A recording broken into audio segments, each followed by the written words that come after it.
अस्सलामुअलैकुम जी स्टूडेंट्स, कैसे हैं आप? I hope you all are well. जी बच्चे, अब हम करेंगे एक्सरसाइज 6.2 का क्वेश्चन नंबर 2। क्वेश्चन नंबर 1 मैंने बहुत ही डिटेल के साथ बहुत ब्रीफली आपको समझाया था। वो समझाने के बाद इसको समझाने की ज़रूरत तो नहीं है, लेकिन फिर भी चले मैं थोड़ा सा जो है ना गो थ्रू कर देती हूँ आपकी आसानी के लिए। इसमें भी देखें, क्वेश्चन नंबर 2 में देखें, for the following right angles triangle ABC find right angle. बात जो भी होगी राइट एंगल पे ही होगी, क्योंकि ट्रिग्नोमेट्रिक रेशियो फाइंड ही हमने राइट एंगल पे करनी है। ठीक है, ये फाइंड ही इस पे होनी है। ठीक है, तो इसमें भी आइए देखते हैं, हम चीज़ें फाइंड करते हैं क्या क्या हमारे पास रिक्वायरमेंट है। फर्स्ट रिक्वायरमेंट देखिए बच्चे, साइन है। साइन के लिए फार्मूले भी एक बार मैं आपको गो थ्रू करवा दूँ। मैंने आपसे कहा था आपने ये 3 फार्मूले जो है लर्न करने हैं, उसके लिए आपको कोटेशंस दी थी कि वो कोटेशंस 3 याद रख लें। 3 कोटेशंस मैंने कहा था कि वो आप लोग याद रख लें। ठीक है, उन कोटेशन से जो है ना आपको फार्मूले लर्न हो गएंगे। क्या है? सम पीपल हैव, ये एस मीन्स साइन। ठीक है, पीपल का पी मीन्स परपेंडिकुलर और एच, ठीक है, हाइपोटेनियस।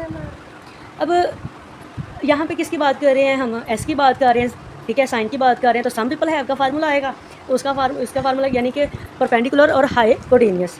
Perpendicular hypotenuse. अब हाइपोटेनियस और परपेंडिकुलर हम कैसे लेंगे, कहाँ लेंगे? तो उसके लिए साइन देखेंगे। साइन इधर कौन सा है भाई? जो हमें नज़र आ रहा है वो साइन थीटा का है। ठीक है, वो साइन किसका है? थीटा का साइन है। तो थीटा का साइन है, तो थीटा देखेंगे ट्रायंगल में कहाँ पे है? ये है थीटा। तो इसके साथ वाली क्या हुई? बेस हुई।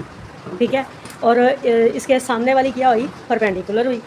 ठीक है, और ये वाली नहीं चेंज होनी। ये मैंने आपसे बोला कि ये वाली चेंज नहीं होनी, ये हाइपोटेनियस ही रहनी है। ठीक है, चेंज बस होनी है परपेंडिकुलर और बेस चेंज होनी है, और कोई चेंज नहीं होनी। ठीक है, तो साइन फाइंड करते हैं। फार्मूला हमें पता चल गया भाई, इसका परपेंडिकुलर डिवाइड बाय हाइपोटेनियस है। परपेंडिकुलर इधर देखिए, हमारे पास नंबर्स में वैल्यूज़ नहीं है, उसकी जगह भाई ये सी दे दिया है। ठीक है, परपेंडिकुलर पे, और हाइपोटेनियस पे क्या दे दिया? बी दे दिया। तो सी डिवाइडेड बाई बी हमारा आंसर आ जाएगा, सिंपल। नेक्स्ट ऑप्शन हमारे पास है कॉस। कॉस भी थीटा का ही है, मीन्स ये ऐसे ही रहेंगे, परपेंडिकुलर भी ऐसे ही रहेगा, हाइपोटेनियस भी ऐसे ही रहेगा, और बेस भी ऐसे ही रहेगा। ठीक है, तो अब कॉस है, तो कॉस का क्या था? Curly brown hairs. Curly brown hair यानी कि बी मीन्स ब्राउन का बी मीन्स बेस, और हेयर का एच मीन्स हाइपोटेनियस।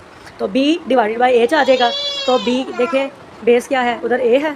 ठीक है, ए आ जाएगा, और एच देखें, एच पे क्या है? बी है। ठीक है, तो ये आ जाएगा हमारे पास A divided by B, A divided by B आ जाएगा। ठीक है, उसके बाद नेक्स्ट ऑप्शन है हमारे पास टैन। टैन का उसमें हाइपोटेनियस नहीं आता है, उसमें परपेंडिकुलर और बेस आता है। उसका मैंने आपको उसकी कोटेशन बताई थी थ्रो प्रॉपर ब्रशिंग। ठीक है, थ्रो मीन्स, उस थ्रो का टी मीन्स टैन। ठीक है, प्रॉपर का परपेंडिकुलर, और ब्रशिंग का बी मीन्स बेस। तो perpendicular over divided by base, इधर के परपेंडिकुलर देखें हमारे पास, ये देखें, ये हमारे पास परपेंडिकुलर पे क्या है? सी है, और बेस पे क्या है? ए। सी डिवाइडेड बाई ए आ जाएगा, सिंपल। आगे क्या है? साइन है। ठीक है, आगे जब साइन आ जाएगा हमारे पास, साइन आगे उन्होंने फाई में बोला, थीटा में नहीं, फाई में। पहले हमने साइन फाइंड किया इधर पीछे, वो थीटा में किया, अब आ जाएगा फाई में। तो फाई की इधर है, ये है, तो फाई के साथ वाली क्या होगी? बेस। ठीक है, और उसके सामने वाली क्या होगी? परपेंडिकुलर। और ये तो आपको पता है, हर बार मैं कहती हूँ हाइपोटेनियस वही रहता है, वो नहीं चेंज होता। तो साइन का वही formula, perpendicular divided by hypotenuse. तो परपेंडिकुलर पे हमारे पास क्या है? ए, और हाइपोटेनियस पे क्या है? B. A divided by B, ये आंसर आ जाएगा हमारे पास। आगे कॉज है, कॉज में क्या है? फाई है, कॉज भी फाई है, तो फाई कॉज है। ठीक है, तो कॉज सिंपल हमने फाइंड करना है, बेस डिवाइडेड बाय हाइपोटेनियस। तो बेस पे हमारे पास क्या है? सी है, और हाइपोटेनियस पे क्या है? बी है। सी डिवाइडेड बाय बी, ये आ जाएगा हमारे पास।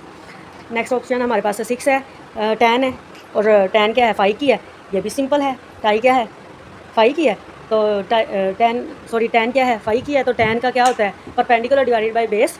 ठीक है, इसका मैंने बताया था आपको, जो इसकी कोटेशन बताई थी, थ्रो प्रॉपरली ब्रश्ड। तो प्रॉपरली मीन्स पी परपेंडिकुलर, और ब्रश मीन्स बी बेस्ड, तो पी डिवाइडेड बाय बी। इसका परपेंडिकुलर पे आ जाएगा ए। ठीक है, परपेंडिकुलर पे क्या आ जाएगा? ए, और बेस पे आ जाएगा सी, ए डिवाइडेड बाय सी। यहाँ पे हमारा क्वेश्चन नंबर 2 जो सॉल्व होता है, सिंपल, छोटा सा था। अगर आपने बच्चे अच्छे तरीके से फार्मूले लर्न किए होंगे कोटेशन के मुताबिक, ये जो कोटेशन है एक बहुत बड़ा हिंट है आपके लिए। ठीक है, ये कर लोगे तो फार्मूला कभी भी आपको ज़िंदगी में ये भूलेगा नहीं चैप्टर्स का। तो इसको आपने लर्न कर लेना, तो देखो इजीली हो जाएंगे। अगर आपने क्वेश्चन नंबर 1 बहुत अच्छे तरीके से किया, तो ये 2 यहाँ से आपको समझने की ज़रूरत ही नहीं होगी, आप खुद कर लेंगे इंशाल्लाह। तो बच्चे समझ के कीजिएगा, लास्ट पे चेक कर लीजिएगा। ठीक है, आंसर जो है टैली कर लीजिएगा, कीजिएगा खुद। ओके जी, एक्सरसाइज 6.2 का क्वेश्चन नंबर 3। क्वेश्चन नंबर 3 में देखें बच्चे क्या कह रहे हैं कि आप वेरीफाई करें ABC को। ठीक है, ट्रायंगल वही राइट ही है, ट्रायंगल होती है। ठीक है, उसको हमने जो है वेरीफाई करना है। ठीक है, अब पीछे हम पढ़ के आए हैं कि भाई साइन इज़ इक्वल कोसिक होता है, तो इसमें वो कह रहे हैं कि वेरीफाई करें, अगर इसको मल्टीप्लाई करें तो क्या 1 के इक्वल होता है, तो हमने वेरीफाई करना है। तो वेरीफाई करने के लिए पहले हम साइन का फार्मूला लिखेंगे, ठीक है, फिर हम कोसिक का फार्मूला लिखेंगे और इनकी वैल्यूज़ लिखेंगे, ठीक है। कोसिक का फार्मूला लिखने की तो ज़रूरत नहीं है ना, वो साइन का ऑपोजिट होता है। तो साइन का फार्मूला परपेंडिकुलर और हाइपोटेनियस है, तो इसको कोसिक में क्या हो जाएगा, उल्ट हो जाएगा।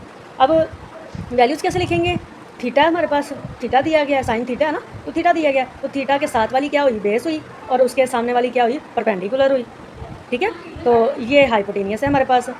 अब p डिवाइडेड बाई h है, तो p हमारे पास क्या है, 3 है, ठीक है, और हाइपोटेनियस इधर क्या आ जाएगा, 5 है, हाइपोटेनियस क्या है, 5 है, तो 3 डिवाइडेड बाई 5 और कॉसिक में 5 डिवाइडेड बाई 3 हो जाएगा, ऑपोजिट हो जाएगा। अब हमने इसको क्या करना है, मल्टीप्लाई करना है, जो हमारे पास दिया गया, इधर मल्टीप्लाई करते हैं। देखें 3 डिवाइडेड बाई 5, 5 डिवाइडेड बाई 3, 5 से कट गया, 3 से कट गया, तो हमारे पास क्या रह गया, 1 रह गया, ठीक है। 5 1 5 3 1 3, तो 1 रहेगा हमारे पास। सो हमारे पास क्या प्रूफ हो गया, sine multiply by cosec is equal 1 proof हो गया।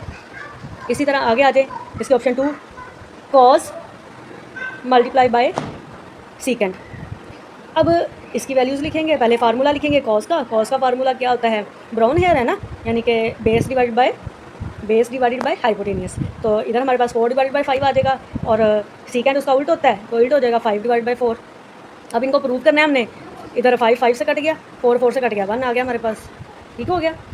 अब इसके नेक्स्ट ऑप्शन देखते हैं, नेक्स्ट ऑप्शन कौन सी है हमारे पास जी, नेक्स्ट ऑप्शन हमारे पास इधर क्या है, 3 है, ऑप्शन 3 है जी हमारे पास। ऑप्शन 3 में क्या है, tan multiply by cot, tan multiply by cot, ये भी इक्वल 1 करना है। तो tan हमारे पास क्या होता है, इसमें हाइपोटेनियस नहीं होता, इसमें मैंने आपको क्या बताया था कि properly brush p perpendicular divided by based, तो 3 डिवाइड बाई 4 आ जाएगा हमारे पास, और कॉट में इसका अपोजिट हो जाएगा 4 डिवाइड बाई 3। यहाँ पे हमने प्रूव कर लिया, 4 से 3 से तो 1 हमारे पास आंसर आ गया। बस इतना सा छोटा सा क्वेश्चन है, अगर आपने अच्छे तरीके से समझ लिया आई होप तो आपको बहुत ही ईजी एक्सरसाइज लगेगी। अभी क्वेश्चन नंबर 4 भी इसका करना है। ओके जी बच्चे, अल्लाह हाफिज़, थैंक यू, टेक केयर।